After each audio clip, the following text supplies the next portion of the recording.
Un ami m'a demandé la dernière fois si je pouvais conseiller son petit frère qui venait juste d'avoir le bac. Vous savez, la plupart de nos problèmes commencent quand on a le bac. La plupart de nos échecs commencent quand on a le bac parce que c'est le seul carrefour où on est appelé à s'orienter, professionnellement parlant. C'est le moment où vous devez choisir quelle est votre future carrière, quel est le chemin que vous allez emprunter. Et cet ami m'a demandé si je pouvais conseiller son petit frère qui venait juste d'avoir le baccalauréat. Le petit, comme la plupart d'entre nous, il est un peu embrouillé, il ne sait pas quel secteur embraser. Je lui ai posé la question de savoir qu'est-ce qui te passionne. Il me dit, grand frère, pour être honnête, rien ne me passionne. J'ai compris tout de suite qu'il ignore beaucoup de choses. Parce que la plupart d'entre nous faisons l'erreur de choisir un chemin qui n'est pas le nôtre en termes professionnels parce que nous n'avons pas suffisamment d'informations. Alors qu'est-ce que j'ai fait pour le jeune homme? Je lui ai conseillé un certain nombre de documentaires qu'il doit suivre. Je lui ai dit, tiens, je t'envoie un certain nombre de documentaires sur un certain nombre de métiers. À travers ces documentaires, tu vas découvrir les dessous de ces métiers-là, les motivations de ces métiers-là, et quel est le quotidien des personnes qui exercent ces métiers-là. Bien sûr, évidemment, il y a la question de combien on gagne, parce que c'est pas parce qu'il vient d'avoir le bac. La question de l'argent intéresse tout le monde aujourd'hui. Et le petit a eu l'intelligence de me demander, est-ce que c'est bien payé ces métiers-là pour lesquels vous voulez m'envoyer des vidéos? J'ai dit, bon, la première des choses à voir, c'est d'abord ce que le métier représente pour l'humanité, pour l'avenir de l'humanité. Et ensuite, forcément, chercher à comprendre comment est-ce qu'on peut gagner dans ce métier-là. Plus tu as de compétences dans un secteur, mieux tu peux revaloriser tes compétences et plus tu peux gagner. Ça, c'est la formule que je lui ai donnée. Et donc, j'ai envoyé un certain nombre de vidéos, notamment aux petits, parmi lesquelles des vidéos sur la logistique. Alors, mon ami me disait, toi qui es dans le secteur de la logistique, tu pourrais le réorienter. J'ai dit non, je ne commencerai pas par la logistique, mais je vais quand même le conseiller également sur la logistique. Et donc, je lui ai envoyé également des vidéos sur la logistique. Mais, parmi les documentaires, il y a un qui abordait le sujet de la grandeur de la logistique dans l'activité humaine, et particulièrement sur les transports. Et si vous avez regardé la vidéo précédente que j'avais postée sur la chaîne, je vous avais promis que je reviendrai sur la logistique des transports. Je profite de cette occasion pour vous détailler un tant soit peu en quoi consiste notamment la logistique des transports. Alors, de façon académique, il y a une définition qu'on donne généralement au transport, c'est que le transport constitue un maillon de la logistique. Cette phrase est ainsi libellée pour la plupart d'entre vous, si vous êtes logisticien, vous l'avez sans doute entendu à un moment donné, mais cette phrase ainsi libellée manque un petit détail. Le transport constitue un maillon de la chaîne logistique. Ça, c'est la bonne définition qu'on peut donner si on décide de voir le transport comme un maillon dans la logistique. Parce que pour organiser une activité de transport, il est nécessaire de mettre en place toute une logistique. Je vous donne un exemple assez simple. Vous avez envie d'envoyer un colis à l'étranger. Vous êtes certain que votre colis va prendre par un moyen de transport. Que ce soit l'avion, que ce soit le train, la voiture, tout ce que vous voulez. Ça dépend de la destination à laquelle vous envoyez votre colis et de la rapidité avec laquelle vous désirez que votre colis soit livré à destination.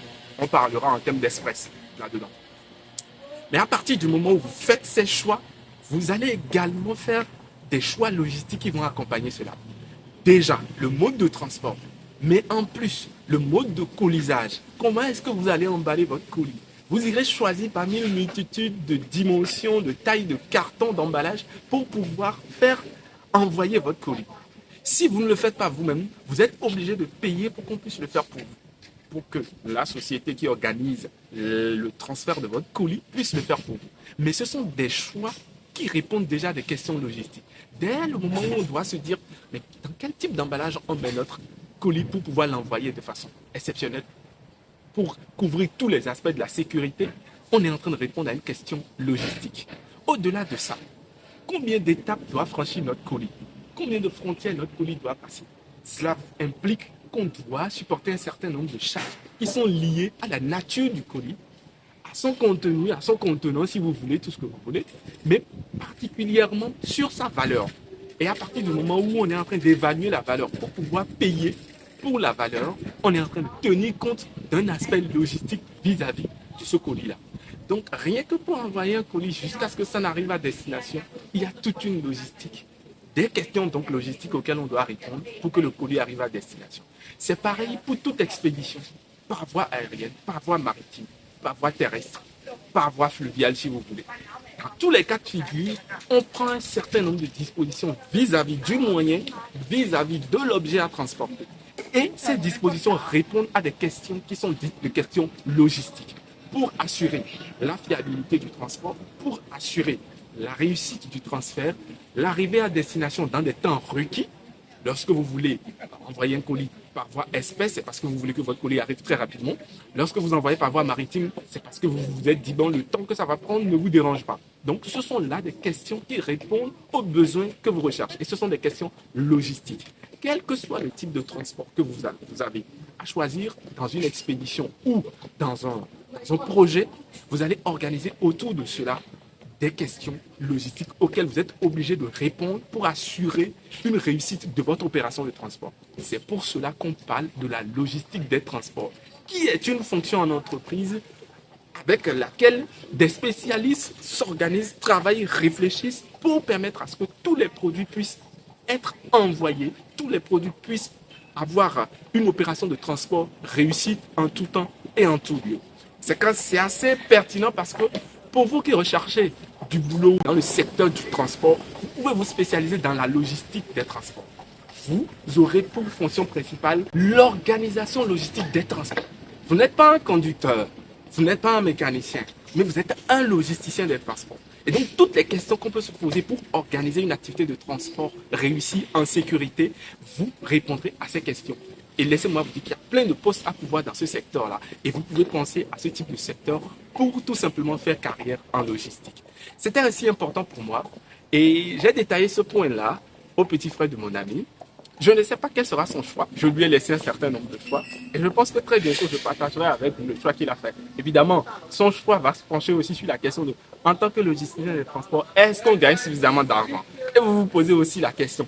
Je partagerai avec vous dans les commentaires toute une liste, en fait, en fonction des expériences, des régions géographiques, les montants des salaires moyens que l'on gagne lorsqu'on occupe ce poste-là. Et n'oubliez pas, être un logisticien des transports dans une société comme la RATP ou dans une société comme la Société Suisse des Transports n'est pas la même chose qu'être un logicien des transports dans une société de transport béninoise. Tout simplement pour vous dire que la région géographique, l'importance du lieu et le flux d'activité, le niveau de développement jouent un rôle dans ce qu'on gagne dans un secteur ou dans un autre. Et je vous détaillerai tout cela en commentaire. Si vous avez des avis différents, contraires ou des avis pareils que le mien, on peut se retrouver dans les commentaires pour en discuter. Merci beaucoup. Et sans oublier, abonnez-vous à la chaîne. Je suis Eudsto, consultant formateur en logistique et transport. Merci.